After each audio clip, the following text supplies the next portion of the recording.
Last night, the Royal Albert Hall in London played host to last night of the proms.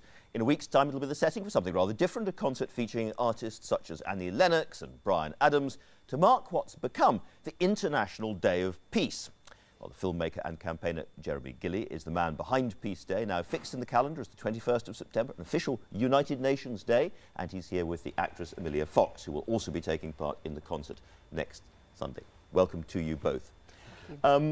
Just remind us of the story. You were campaigning, Jeremy, for a long, long time to get this day established, and your breakthrough was 2000, really, wasn't it? Yeah, I mean, you know, it began in 1999, travelled the world, met many people, Kofi Annan, the Dalai Lama, etc., went into areas of conflict, spoke to humanitarians, was told that if we created a ceasefire non-violence day, it would have immense benefit. As a consequence of that, the British and Costa Rican governments put that idea forward to the United Nations General Assembly, and the first ever Peace Day with a fixed calendar day, a day of ceasefire, a day of non-violence, 21st September was created.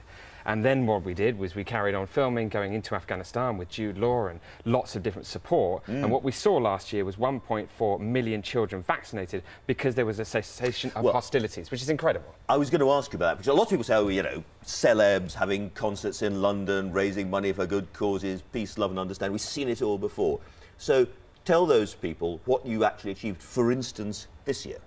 Well, I mean, this year hasn't, quite happened, but it will do. I mean, the wonderful thing about being a filmmaker is that the film The Day After Peace, which will play at the Royal Albert Hall alongside Peter Gabriel and John Legend and others, is that people can see that story. They can also get a copy on the website, and they can also see it on the BBC, who have been supporting this. But, what is happening is lives are being saved. Children are being vaccinated. People are being immunised. Young people are having a starting point. Afghanistan is where you focused this year, is that right? That's absolutely correct.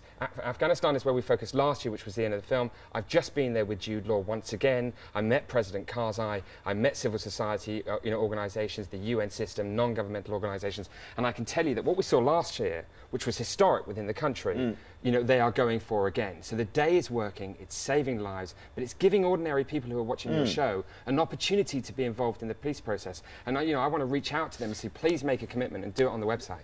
Emilia, as a famous actress, lots of people must come to you and say, can you support this cause or can you support that cause? What is it about this one that drew you in? Well, you can't not be inspired by listening to Jeremy, and I saw this film a month ago and I was just astounded that someone has made the seemingly impossible possible, and that from having this idea, he's actually done something about it. And the film proves that this works, that if you believe in the Day of Peace, change will happen. And it's something that we can all do on, however big or small, make a change. Peace starts in the home, that's what Jeremy always says. And collectively, if we all do that together, we will make a difference. And what are you doing? You're in the concert too, are you? Do you know? Yes, I'm presenting one of the acts. Presenting one of the acts. So those people who perhaps can't get tickets to the concert, can't get to London, what should they be doing?